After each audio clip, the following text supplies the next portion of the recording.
ان کے سامنے ایک ٹیبل ہے، یعنی میرے سامنے، آپ کے سامنے اور ہمارے ویورز جو ہمیں سن رہے ہیں، ان کے سامنے ایک ٹیبل ہے اور اس ٹیبل پر دو آپشن ہیں. ایک طرف آپشن ہے عمران خان صاحب اور دوسری جانب آپشن ہے نون لیگ، یعنی پی ٹی آئی اور نون لیگ. اب اسٹیبلشمنٹ اگر اس ملک کو آگے لے کے جانا چاہتی ہے تو اسٹیبلشمنٹ ان دونوں آپشنز کا کمپیریزن کرے اور اس کو کرنا چاہیے. ایک طرف نون لیگ جس کو اگلا الیکشن جتوانے کے لیے میسو ریگنگ کرنی پڑے گی، اسٹیبلشمنٹ کے کردار پر سوالات اٹھیں گے، اور پھر ایک ایسی نون لیگ جو کہ اس سے پہلے 3 مرتبہ اقتدار میں رہی، ایک ایسی پی ڈی ایم جو کہ مختلف ادوار میں 30 سال تک حکومت کرتی رہی اور 1 انچ ملک کو آگے نہیں بڑھایا. اور اسٹیبلشمنٹ ہمیشہ اس سے پہلے کی فوجی قیادتیں صحافیوں کو یہی بتاتی رہیں کہ نون لیگ اور پیپلز پارٹی اتنے کرپٹ ہیں کہ اگر فوج ان کی سرویلنس نہ کرتی اور ان کی فائلز نہ بناتی تو یہ ملک کو لوٹ کر کھا جاتے. اس کے بعد اسٹیبلشمنٹ کو یہ دیکھنا چاہیے کہ پچھلے 10 ماہ کی جو ان کی پرفارمنس ہے، یعنی رجیم چینج آپریشن کے بعد سے اپریل سے آن ورڈ، اس 10 ماہ میں انہوں نے ملک کو عملی طور پر دیوالیہ کر دیا ہے. فوج کے بجٹ پر 20 ارب روپے کا کٹ لگ گیا ہے، اور اس کے بعد آئی ایم ایف آپ کے ایٹمی پروگرام کو محدود کرنے کا مطالبہ کر رہا ہے. اس قسم کی انڈائریکٹ شرائط رکھی جا رہی ہیں. زر مبادلہ کے ذخائر 16 ارب ڈالر سے کم ہو کر 3 ارب ڈالر پر آ گئے ہیں، اور آپ کا جو گروتھ ریٹ تھا عمران خان صاحب کی حکومت جب گرائی گئی رجیم چینج آپریشن کے بعد 5.97% پہ تھا، جو کہ عالمی بینک کی رپورٹ کے مطابق اب 2% سے کم رہے گا. تو ایک طرف یہ نون لیگ ہے جس کے پیچھے 15% عوام بھی نہیں کھڑے، ایک طرف نون لیگ کے متعلق یہ حقائق ہیں، دوسری جانب عمران خان صاحب ہیں جن کے پیچھے پاکستان کے 75% عوام کھڑے ہیں، جنہوں نے جناب باجوہ کی اسٹیبلشمنٹ کی بھرپور مدد کے باوجود، جو کہ نون لیگ کی مدد کر رہے تھے، مسٹر ایکس وائی زی کی مدد کے باوجود، حمزہ شہباز کی جعلی حکومت ریاستی مشینری کے استعمال کے باوجود، شہباز شریف کی جعلی حکومت اور ریاستی مشینری کے استعمال کے باوجود، عمران خان صاحب کو پاکستان کے عوام نے 3/4 اکثریت سے جتوا دیا.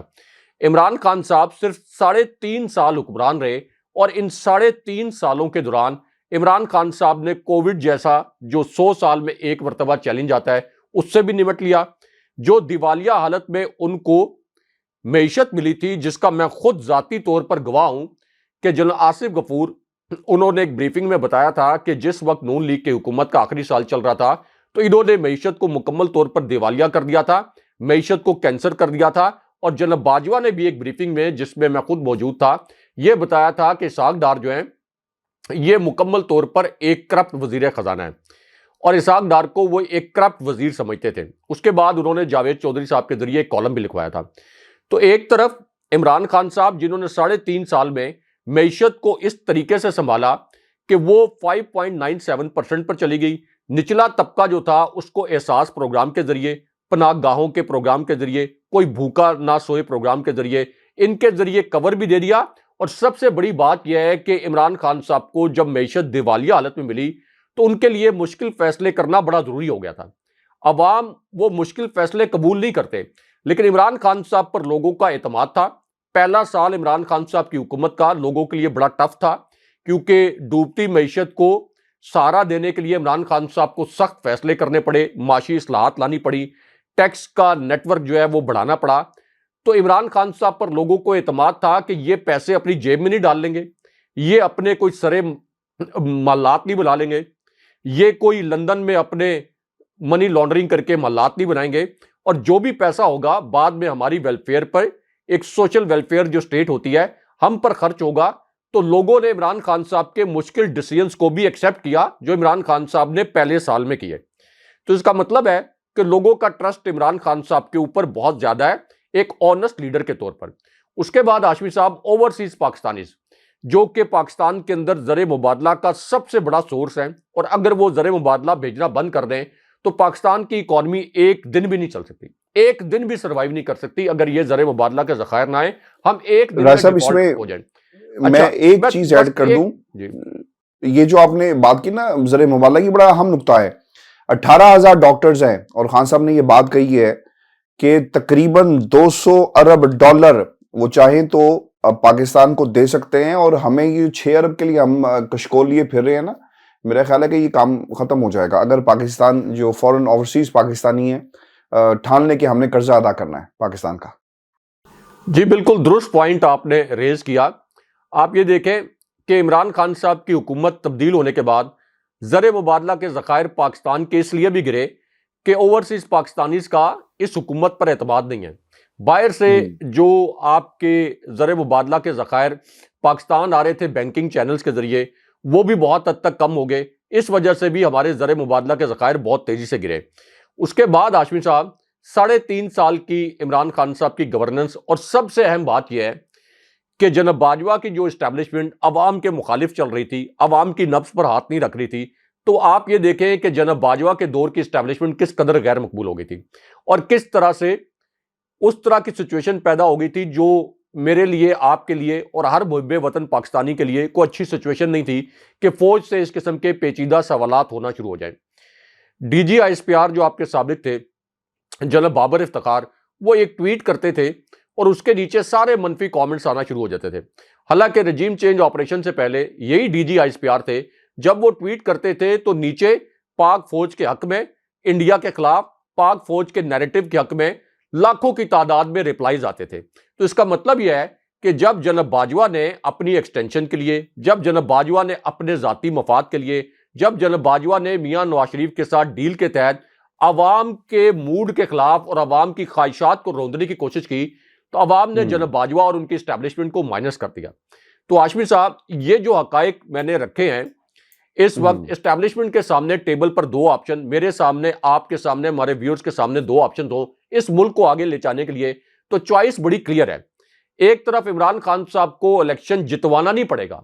عمران خان صاحب کے لیے صرف صاف اور شفاف الیکشن کروا لیں. سارے سرورز یہ بتا رہے ہیں کہ عمران خان صاحب 2/3 اکثریت سے زائد مارجن سے جیت جائیں گے. کسی قسم کی اسٹیبلشمنٹ کو ایفرٹ نہیں کرنی پڑے گی اور اسٹیبلشمنٹ کو کسی طرح کا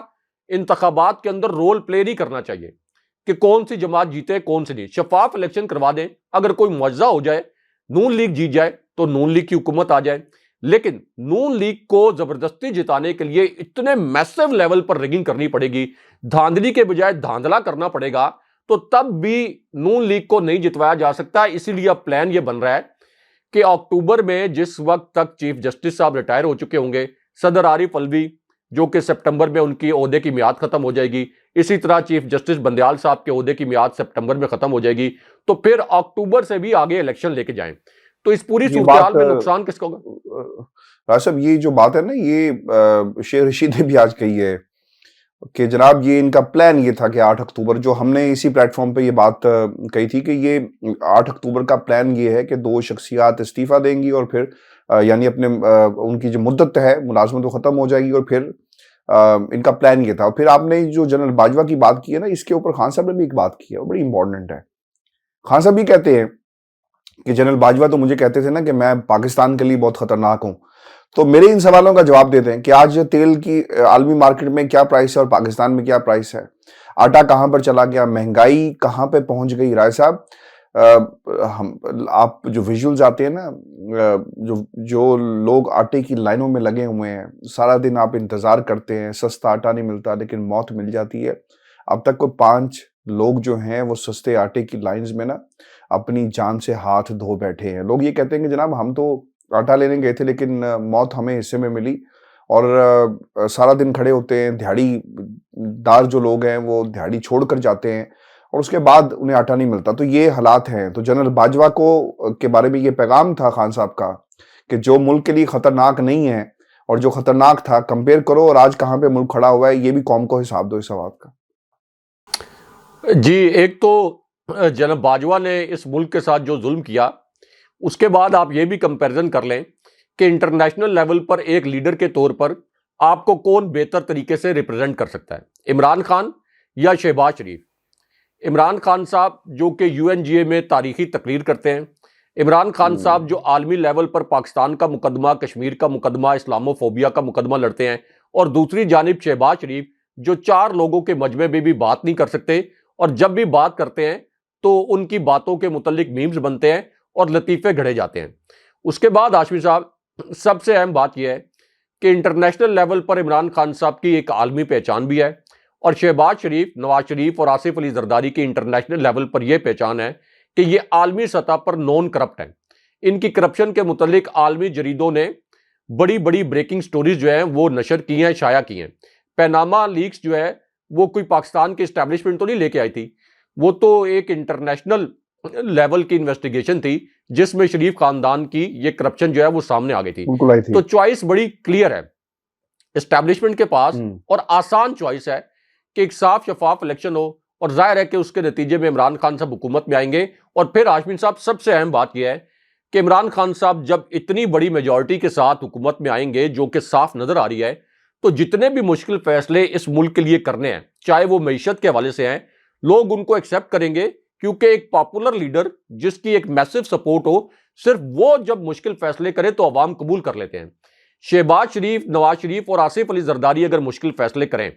اگر ملک پر 200 ارب روپے کے ٹیکس لگائیں، اگر بجلی کو 400% جس طرح سے انہوں نے مہنگا کر دیا، گیس کو 350%، 275% مہنگا کر دیا،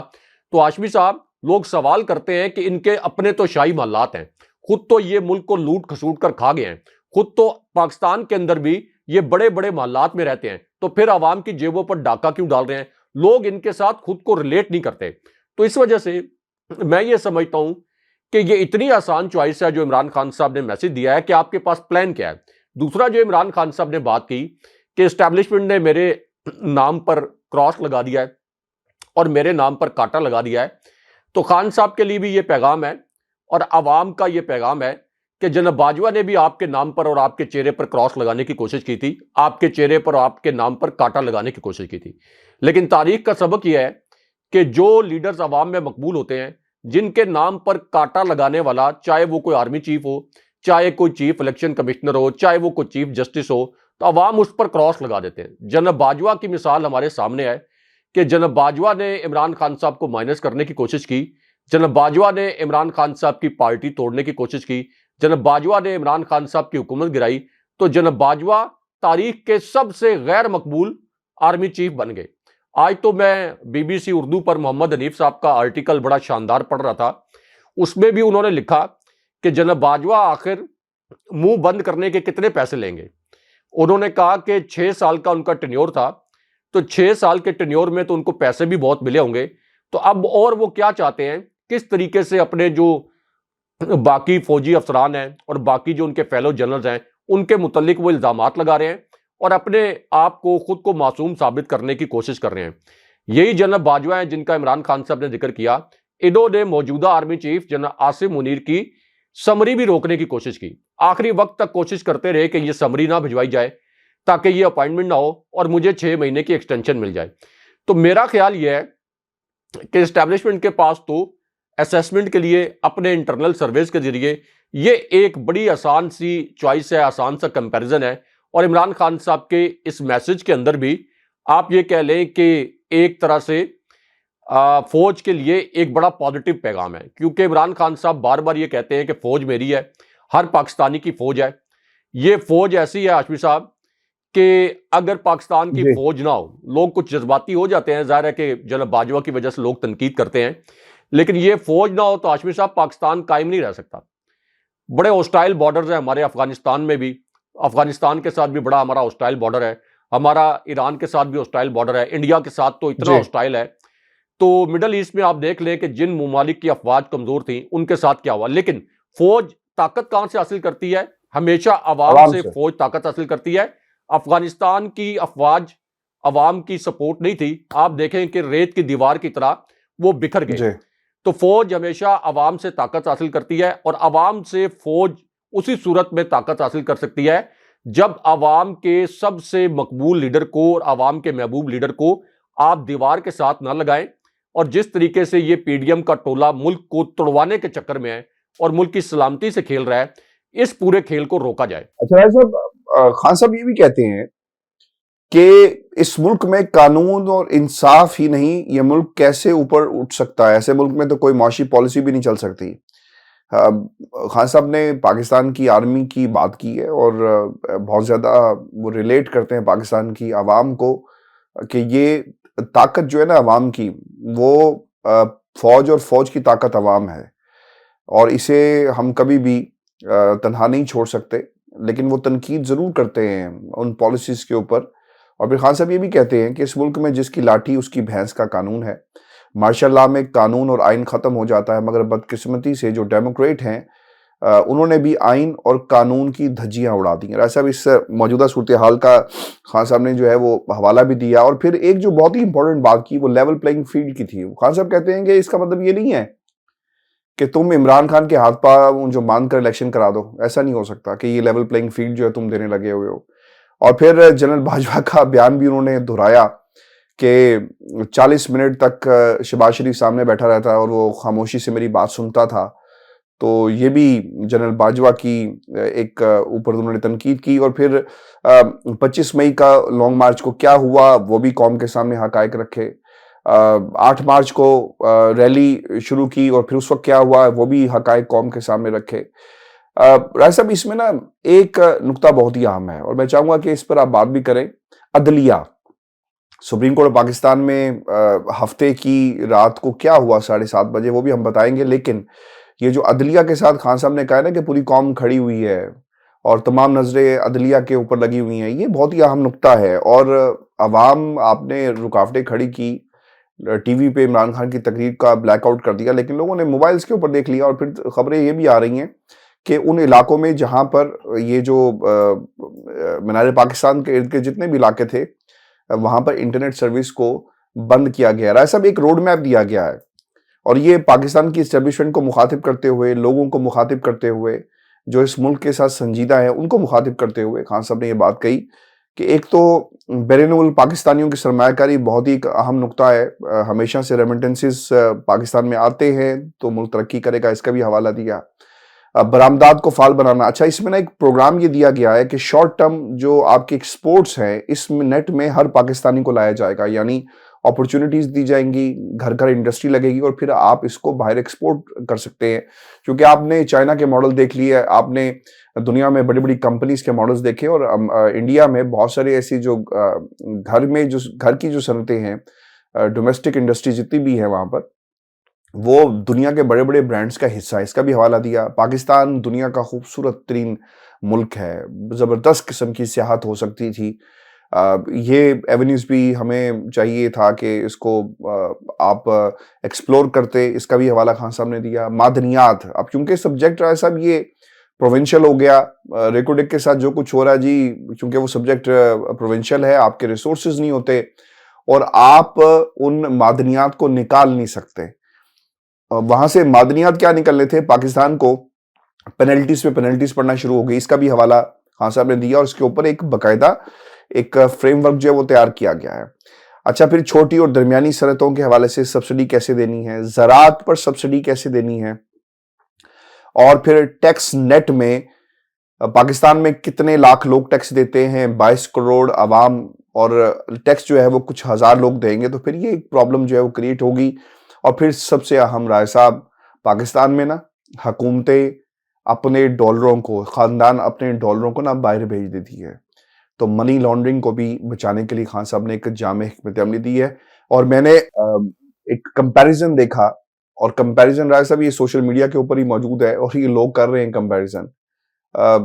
ڈیجیٹل ایج کا ٹائم ہے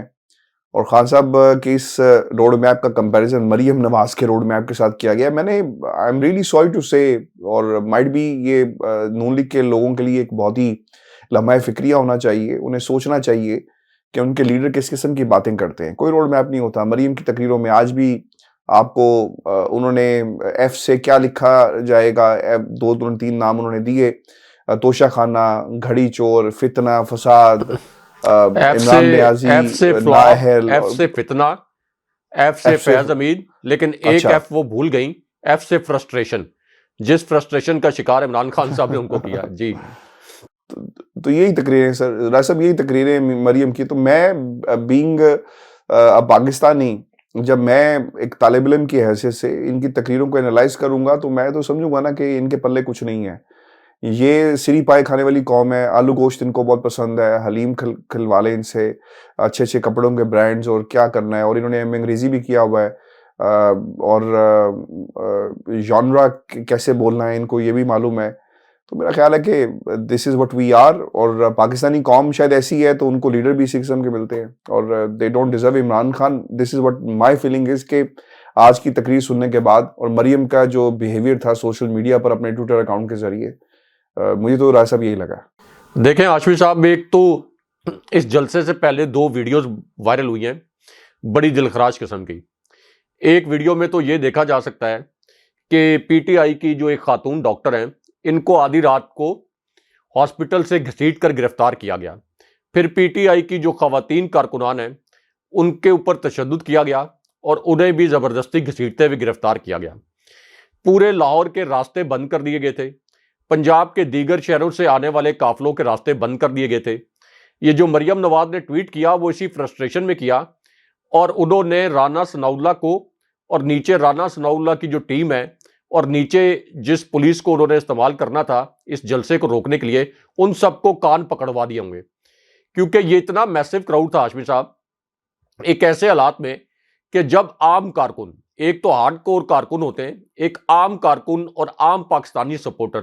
ان کے اوپر بھی انسداد دہشت گردی کے تحت مقدمات درج کیے جا رہے ہیں. 30 دن 40 دن ان کو جیلوں میں ڈال دیا جاتا ہے. تو لوگوں میں خوف پیدا ہو جاتا ہے کہ 30 دن 40 دن ہمیں یہ جیلوں میں ڈال دیں گے, لاکھوں روپے ہمارا خرچ ہو جائے گا یہ مقدمات لڑنے میں. کنٹینرز کھڑے ہوئے تھے, گرفتاریاں ہو رہی تھیں, انسداد دہشت گردی کی دفعات کے ساتھ ان کے اوپر مقدمات ہو رہے تھے. اس کے باوجود جو اتنا بڑا میسو کراؤڈ آیا, اگر مریم نواز اپنی حکومت میں پوری ریاستی مشینری استعمال کر لیں, پورے ریاستی وسائل استعمال کر لیں, پوری پولیس کو استعمال کر لیں, جتنی مرضی بریانی کی پلیٹوں کا وہاں ڈھیر لگا لیں, تو مریم نواز اس کا جتنا یہ بھرا انہوں نے مینار پاکستان کو, اس کا 20واں حصہ بھی نہیں بھر سکتی تھی. جن حالات میں عمران خان صاحب نے جلسہ کیا, جہاں پر اس سے پہلے لوگوں کو ڈرانے کے لیے ایک سیکیورٹی تھریٹ بھی جاری کر دیا گیا تاکہ لوگ ڈر سے نہ آئیں. لوگوں کو یہ بھی کہا گیا, رانا ثناءاللہ نے ایک سٹیٹمنٹ جاری کر دیا کہ ہم یہ جلسہ نہیں ہونے دیں گے اور لوگوں کو پکڑیں گے تاکہ لوگ خوف سے, گرفتاریوں کے خوف سے نہ آئیں. لیکن عمران خان صاحب نے جس طریقے سے پہلے ایک پوائنٹ ریز کیا تھا کہ خوف کے بت توڑ دیں, لوگوں نے خوف کے بت توڑ دیے. جناب باجوہ نے تو عملاً مارشل لاء نافذ کر دیا تھا اپریل 2022 کے بعد. پی ٹی آئی کے کارکنوں کو اور پی ٹی آئی کے سپورٹرز کو, پی ٹی آئی کے رہنماؤں کو, 74 سال کے بزرگ اعظم سواتی کو بھی برہنہ کر کے تشدد کر دیا. تو عام لوگوں کے ساتھ کیا کچھ ہوا ہوگا, جو کہ سینیٹر تھے اعظم سواتی, تو عام لوگوں کے ساتھ کیا کچھ ہوا ہوگا یہ تو سوچ کر رونگٹے کھڑے ہوئے تھے. لیکن اس کے باوجود لوگ عمران خان صاحب کے پیچھے سے نہیں ہٹے. اس کا مطلب یہ ہے کہ مارشل لاء بھی لگ جائے تو تب بھی لوگ عمران خان صاحب کے ساتھ کھڑے ہیں اور ان سے پیچھے ہٹنے کے لیے تیار نہیں ہیں. تو یہ ایک میسو کراؤڈ تھا, اور میری ایک ہاشمی صاحب ایک ایسٹیمیٹڈ کیلکولیشن, ایک رف کیلکولیشن جو مختلف پلیٹ فارمز پر میں دیکھ رہا تھا, کیونکہ ٹی وی چینلز نے تو ڈر کے خوف سے یہ تقریر ہی نہیں چلائی, مریم نواز کی میڈیا مینجمنٹ. لیکن میرا جو ایک رف ایسٹیمیٹ ہے کہ کوئی 12 ملین سے زیادہ لوگوں نے, یہ میں ایک رف ایسٹیمیٹ بتا رہا ہوں صرف یوٹیوب کا, مختلف پلیٹ فارمز پر, کہ 12 ملین لوگوں سے زائد لوگوں نے عمران خان صاحب کا یہ جلسہ دیکھا. عمران خان صاحب کی طویل تقریر تھی, اتنی طویل تقریر نہ کوئی اور لیڈر کر سکتا ہے, اتنی جامع تقریر کوئی اور لیڈر کر نہیں سکتا, اتنی فلوئنسی کے ساتھ کوئی اور لیڈر تقریر نہیں کر سکتا, اور اتنے دلائل کے ساتھ کوئی تقریر نہیں کر سکتا. تو کنٹینیوسلی یہ جو ویورشپ ہے یہ اراؤنڈ میرے اندازے کے مطابق 12 ملین رہی ہے, اور بہت سے ایسے پلیٹ فارم ہوں گے جو میں نے مس کر دیے, یعنی میں نے ٹک ٹاک کو فالو نہیں کیا, میں نے فیس بک کو فالو نہیں کیا. یہ میں یوٹیوب کے مختلف چینلز, ٹی وی چینلز کے جو یوٹیوب کے اوپر ان کی ٹرانسمیشنز ہوتی ہیں اس کی میں بات کر رہا ہوں. تو اس سے آپ اندازہ لگا لیں کہ عمران خان صاحب پر آپ نے پابندی لگا دی, ان کی تقریر پر پابندی لگا دی, اس کے باوجود ان کا میسج ہر گھر میں پہنچ گیا. ہر موبائل کے اندر عمران خان صاحب موجود ہیں. ہر گھر کے اندر اگر 6 فرد ہیں تو 6 موبائل ہیں, 6 ڈیوائسز ہیں, ٹیبز ہیں, لیپ ٹاپس ہیں. ہر موبائل کے اندر عمران خان صاحب موجود ہیں. تو آپ کیا کریں گے؟ ہر موبائل کے اندر سے عمران خان صاحب کو نکال سکتے ہیں, ہر ڈیوائس کے اندر سے عمران خان صاحب کو نکال سکتے ہیں. تو مجھے وہ گینگز آف واسے پور کا وہ ڈائلاگ یاد آ جاتا ہے کہ بیٹا تم سے نہ ہوئے گا. تو اس کا مطلب یہ ہے کہ آپ لوگوں سے یہ نہیں ہو سکتا, عمران خان صاحب کو آپ نہیں روک سکتے. بہتر یہ ہے کہ اس ملک کو مزید برباد ہونے سے بچانے کے لیے, اس ملک کو مکمل طور پر تباہ ہونے سے بچانے کے لیے الیکشن کی جانب جائیں. اگر الیکشن کی جانب نہیں جائیں گے تو یہ تو ایک ایسا ٹولہ ہے ہاشمی صاحب, ان کا آبائی وطن برطانیہ ہے, انہوں نے چھلانگ لگانی ہے، برطانیہ چلے جانا ہے، جن کے سٹیکس پاکستان میں ہیں، پاکستانی عوام، اسی طرح جو پی ٹی آئی کے سپورٹرز، نون لیگ کے عام کارکن اور عام لوگ، ان کے سٹیکس پاکستان میں ہیں، متاثر تو انہوں نے ہونا ہے۔ پھر لوگ یہ بھی کہتے ہیں کہ پاکستان کو کچھ ہو نہیں سکتا، کوئی مائی کا لال پاکستان کو 2 ٹکڑے 3 ٹکڑے نہیں کر سکتا۔ اس سے پہلے بھی 1971 میں اسی قسم کے حالات میں بھارت نے فائدہ اٹھایا تھا اور پاکستان 2 ٹکڑے ہو گیا تھا۔ خدا نخواستہ اسی قسم کی سچویشن میں پاکستان کو دھکیلا جا رہا ہے، لیکن اس مرتبہ ہوگا یہ ہاشمی صاحب کہ اگر ایک حد سے زیادہ جو کہ عمران خان صاحب کو مکمل طور پر یہ دیوار سے لگانے کی کوشش کر رہے ہیں، تو مجھے وہ لمحہ دور نظر نہیں آ رہا جب لوگ سری لنکا جیسے حالات پاکستان کے اندر پیدا کر دیں گے اور پھر طاقت کے ایوانوں سے، یہ جو آپ کی قومی اسمبلی، پنجاب اسمبلی، اسی طرح یہ جو شہباز شریف کے طاقت کے ایوان ہیں نام نہاد، یہاں سے لوگ ان حکمرانوں کو نکالیں گے اور ان کو پھر فوجی طیاروں میں بھی بھاگنے کا موقع نہیں ملے گا، جیسے سری لنکا کے حکمران فوجی طیاروں میں بھاگے۔ اچھا راج صاحب، یہ جو ہفتے کی رات کا ذکر ہم نے کیا نا کہ 7:30 بجے، یہ بہت ہی اہم ہے، اس لیے چونکہ اس کا تذکرہ دن میں بھی ہم کر رہے تھے کہ کچھ ہونے والا ہے اور سپریم کورٹ کیوں جاگ نہیں رہا، اور پھر یہ بھی دیکھیں کہ اس کا حوالہ شیخ رشید صاحب نے اپنی تقریر کے اندر بھی دیا ہے اور انہوں نے کہا جناب کے نمبر لگ گیا ہے۔ راج صاحب، سماعت کے لیے باقاعدہ اسے منظور کر لیا گیا ہے۔ سپریم کورٹ آف پاکستان نے جو کچھ روز پہلے چیف جسٹس نے یہ کہا تھا کہ اگر انتخابات آئین کے مطابق نہیں ہوئے اور آئین جہاں پر توڑنے کی بات کی جائے گی تو پھر سپریم کورٹ آف پاکستان مداخلت کرے گا، اور اب سپریم کورٹ آف پاکستان نے یہ جو درخواستیں آئی ہیں اس میں باقاعدہ اس معاملے کو ٹیک اپ کیا ہے، اور اب دیکھنا یہ ہے کہ اس پہ بینچ کون سا بنتا ہے۔ لیکن سپریم کورٹ کھلی ہے ہفتے کے روز غیر معمولی طور پر، اور نمبر الاٹ کیا گیا سپریم کورٹ کی طرف سے اس درخواست پہ جو دائر کی گئی شیخ رشید صاحب کی طرف سے، اور پھر دیگر درخواستیں بھی جو ہیں، یعنی اب دیکھنا یہ کہ نوٹسز کب ہوتے ہیں اور کس دن کے لیے اس کو لگایا جاتا ہے۔ تحریک انصاف نے پنجاب اور کے پی کے میں جو انتخابات ملتوی کروانے کے حوالے سے جو درخواست تھی اس کے خلاف گئے۔ 8 اکتوبر تک کا جو فیصلہ کیا گیا الیکشن کمیشن آف پاکستان کی طرف سے، اس کے خلاف گئے، اور اس میں اسپیکر پنجاب اسمبلی ہیں سبطین خان صاحب، اور اسپیکر کے پی کے اسمبلی ہیں مشتاق غنی۔ انہوں نے آئینی درخواست جو ہے وہ دائر کی ہے، اور تحریک انصاف سیکٹری جو تحریک انصاف کے سیکٹری اسد عمر صاحب ہیں وہ میاں محمود الرشید عبد الرحمان بھی مشترکہ درخواستوں میں شامل ہیں، اور اس میں وزارت قانون کو، کابینہ کو، وزارت پارلیمانی امور کو، کے پی کے کی حکومت کو، نگران حکومتوں کو، الیکشن کمیشن آف پاکستان کو جو ہے اس میں باقاعدہ فریق بنایا گیا ہے۔ تحریک انصاف کی مشترکہ درخواست میں الیکشن کمیشن کا فیصلہ کالعدم قرار دینے کی استدعا کی گئی ہے، اور موقف اختیار کیا گیا ہے کہ الیکشن کمیشن نے آئینی مینڈیٹ اور عدالت کے فیصلے سے انحراف کیا۔ الیکشن کمیشن کا فیصلہ کالعدم قرار دیا جائے اور الیکشن کمیشن کو شیڈول کے مطابق 30 اپریل کو الیکشن کرانے کا حکم دیا جائے۔ رائے صاحب، ایسا لگتا ہے کہ جو ججز ان سے کنٹرول نہیں ہو رہے تھے نا، ایک تو آپ نے ان کے خلاف ایک باقاعدہ محاذ بھی دیکھ لیا، اور اب سپریم کورٹ سے جو خبر آ رہی ہے وہ بہت ہی اہم ہے، کیونکہ نمبر لگ جانا، ہفتے کے دن عدالت کا کھلنا، اور یہ غیر معمولی بات ہے، اور سپریم کورٹ لگتا ہے کہ ان کے خلاف فیصلہ دے گی، جو وائبز آ رہی ہیں۔ ہاشمی صاحب، ہمارے کچھ ویورز، خاص طور پر نون لیگ سے تعلق رکھنے والے یا پی ڈی ایم سے تعلق رکھنے والے جو ویورز ہیں، جب یہ کہا جائے کہ سپریم کورٹ سے خبر آ گئی ہے تو وہ یہ کہتے ہیں کہ کون سی خبر آئی ہے۔ جیسے ہم نے اپنے پلیٹ فارمز پر بتایا کہ ہفتے کو یہ سپریم کورٹ میں فیصلہ ہو گیا کہ آئندہ ہفتے اس کی سماعت ہوگی، تو اس وقت بھی شاید کچھ ویورز ایسے ہیں جو اپڈیٹ نہیں رہتے، شاید ان کے پاس خبروں کے اتنے اچھے ذرائع نہیں ہیں، تو اس پر بھی نون لیگ کے اور پی ڈی ایم کے کچھ ویورز، اور شاید پروبیبلی کچھ پی ٹی آئی کے ویورز بھی پوچھ رہے تھے کہ کیا ہوا سپریم کورٹ میں جو آپ کہہ رہے ہیں کہ سپریم کورٹ سے خبر آ گئی۔ اچھا، اس میں ہاشمی صاحب اب ایک اور بڑا تماشا ہونے والا ہے۔ اس خبر کے اندر ایک بڑی خبر چھپی ہوئی ہے۔ چیف جسٹس صاحب نے یہ کہا ہے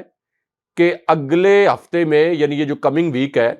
جو منڈے سے شروع ہو رہا ہے، یہ سپریم کورٹ کا اعلامیہ آیا ہے کہ اس کے اندر اس کی سماعت کی جائے گی۔ ابھی تک بینچ تو تشکیل نہیں دیا گیا، لیکن آپ دیکھیں کہ بینچ کی تشکیل سے پہلے ہی مریم نواز نے اپنے کارندوں کو